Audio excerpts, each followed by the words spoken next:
Good afternoon, good to see everyone. Big day obviously Saturday for a number of reasons, but first of all, we get to recognize 19 seniors in our football family, some that have been here longer than others, but they've meant so much to our program. They've been through a lot together, so it's very fitting that we would honor them in moving forward and as we continue to move the football program forward. Great challenge this week with Vanderbilt. As good of a defensive football team as we faced, explosive, can run offensively.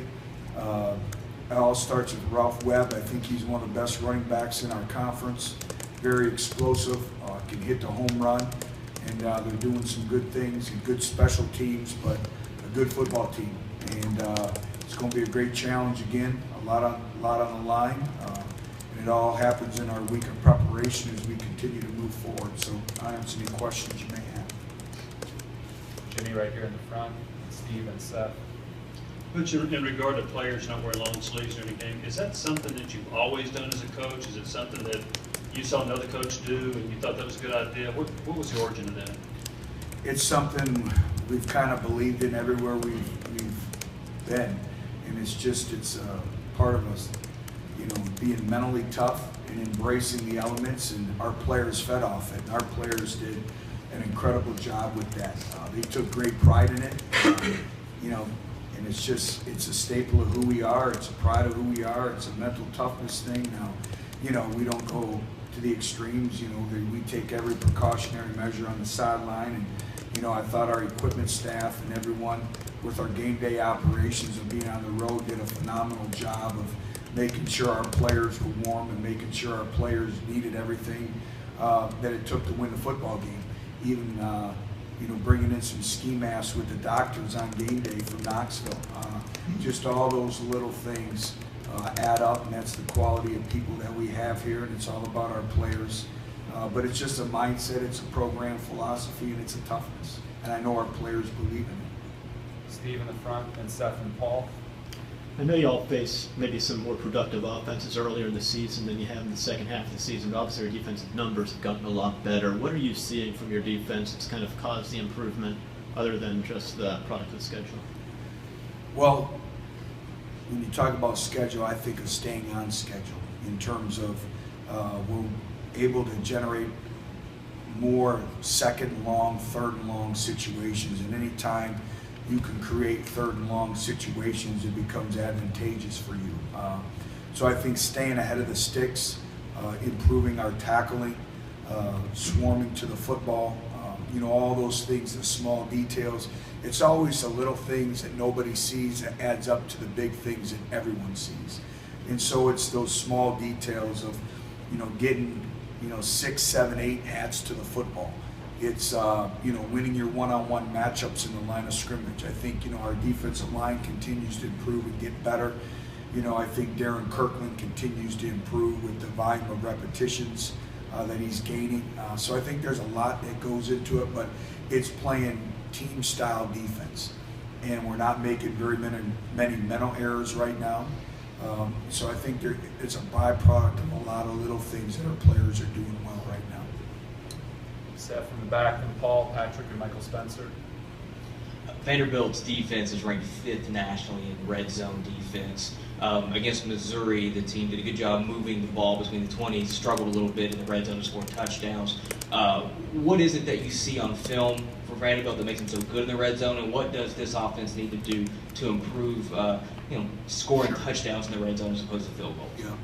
Well, I think first of all, part of Vanderbilt being so successful in the red zone is they're a very difficult defense to move the ball methodically down the field. Eventually they're so good, they're going to have a negative yardage football play, they're going to generate a disruption, they're going to generate something. So I think the longer the drive goes, the better they become. So it's really hard to score on them. They have very, very good team speed. They play with great effort. They have a tenacity about themselves, and relentlessness, and they're very, very physical. We found that out firsthand last year. So it's going to be critical for us that when we do get the ball in the red zone, we have to come away with 7 points. I believe they made Texas A&M kick 6 field goals Saturday night. you know, for us, it's comes down to execution. You know, whether it's running the right routes, the depths, you know, getting more yardage when we run the football. It just comes down to overall execution. What happens in the red zone is your landmarks shrink. The game becomes condensed. The field becomes condensed. Your throwing windows become tighter. Everything shrinks. So you have to be that much more perfect in your execution and in your technique. Paul and Patrick, Michael Spencer, then Dustin. Butch, you kind of said all year you want to improve by 1% every day. Where do you feel like that is accumulated? Where do you feel like you guys have improved the most throughout the season? Well, I think first of all, just our overall growth of our football team. We've continued to improve, and that's what we talk about is, you know, having constant, never-ending improvement in our football program and our football team, and not peaking and then dropping down, just continuing to improve and get better. So I think just the overall growth in terms of maturation, fundamentals, the fine details, them really understanding complementary football. And when you go into a game, you have a game plan, you have a formula to win. And everything is about matchups. One team you may match up better with than other teams. That's why, you know, each game is different. It's a 1 week season, it's a 1 game season, just because football is a game of matchups. So, you know, that's why we don't look at records or rivalries or all that. We look at matchups. And you match up better against some teams than others. And so you have to be able to have a plan, you have to be able to have a formula to execute the game plan to win the game. And, you know, in the SEC, there's very few uncontested wins. And that's what makes this league very, very special. Any win is a great win. The moment you stop enjoying wins, you need to get out of this profession, because they're hard to come by. And you work so hard at it, our players work so hard at it. But again, there's very few uncontested wins, and that's why it's a week-to-week season. But I just think them understanding that, you know, having a consistency approach every day, having very good practices and holding each other accountable, and we're executing now in some areas as well. And so I just think an overall growth throughout the course of the year. Patrick, Michael Spencer, Dustin. Butch Coleman Thomas was named the SEC Offensive Lineman of the Week. Just where have you seen him improve over the course of the season? How vital has he been at that center position?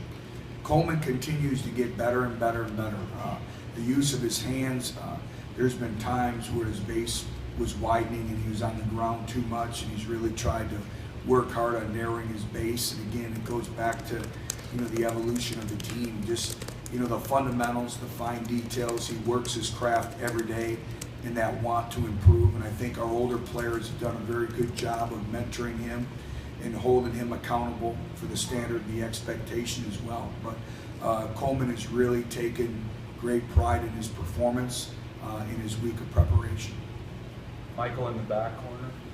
Coach, having won 4 straight games, does that make it easier to go to work and to go to practice? And does it make it easier to continue to keep building?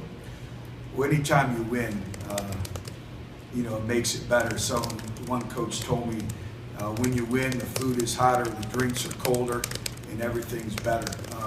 But it's also keeping things in perspective, is continuing to grow and elevate our football team and our football program, and not letting anything be swept under the rug. I think sometimes when you win, you have a tendency to fight human complacency in terms of sweeping things under the rug, and we'll never do that here. But it's a tribute to our players. Our players, their mindset, their attitudes, the way they prepare throughout the course of a week, their preparation on game day, you know, all that. You wouldn't do that if we didn't have great competitive character in our football program. But obviously you're in the profession to help young adults and to grow and mentor them and see them mature, and you're also measured by wins and losses. So, you know, that's what the game's about, is about winning the football games. Dustin, then Steve, Jimmy, Rob, Nick, and 1 or 2 more. 2 questions. First, do you have any update on the state of the field, and also do you have any update on injury reports? I'm 2 for 2. Great. I wrote down what you're going to ask me. I'm 2 for 2. I'm going to play the lotto today. In terms of the field, we're anticipating the field's going to be there, and we're going to play on it on Saturday. I'm more concerned about Vanderbilt and, you know, the competition, and a great defense and a hungry football team coming in here and getting our team ready to play our best football game. In terms of injuries, you know, no new injuries really from the game. It was a hard-fought game, but nothing serious. We fully anticipate Juwan Jennings to practice today. So again, we expect everyone to be available. Steve, then Jimmy, and Rob, Nick. I'm just wondering, you talked about the pressure in this conference. I'm just wondering what the risk reward is. Obviously, you're paid better, the spotlight's brighter, the pressure's greater. I was just wondering, what were the expectations what did you know about the expectations of coaching this conference going in, and how is it kind of different from what maybe you were expecting when you arrived? It really isn't anything that I didn't expect. You know, had a lot of friends that coach in this conference, a lot of head coaching friends that have coached in this conference and do coach in this conference, and there's a reason why it's the best football conference in the country. But when everyone asks me, my response is always the same. Every day you get up, it's 4th and 1 for the national championship. It doesn't matter if it's in recruiting, it doesn't matter if it's in the off season, it doesn't matter during the season. Again, everything is contested in everything that you do in this conference, from a competitive standpoint, even from a resource standpoint, from facilities to, you know, what could you do each and every day to elevate your program. Everyone's looking for a competitive advantage. The biggest thing is it puts years on your life. My wife showed me a picture of 3 short years ago, and I look like a different person, so I have to practice what I preach and get some health back. But you know, when you're passionate about what you do, and we have a passionate fan base here, and all I'm concerned about is our players, in giving our fans a product that they can be very proud of. Jimmy Himes, Rob, and Nick Carboni. Butch, a couple of questions. One is you closed out the game against Missouri, in particular with that drive that ate up 5 minutes. Do you feel like that proves now that you can close out a game, or do you still need to do that against a top 25 opponent? I think anytime you can do that, it's a great teach point. It builds confidence.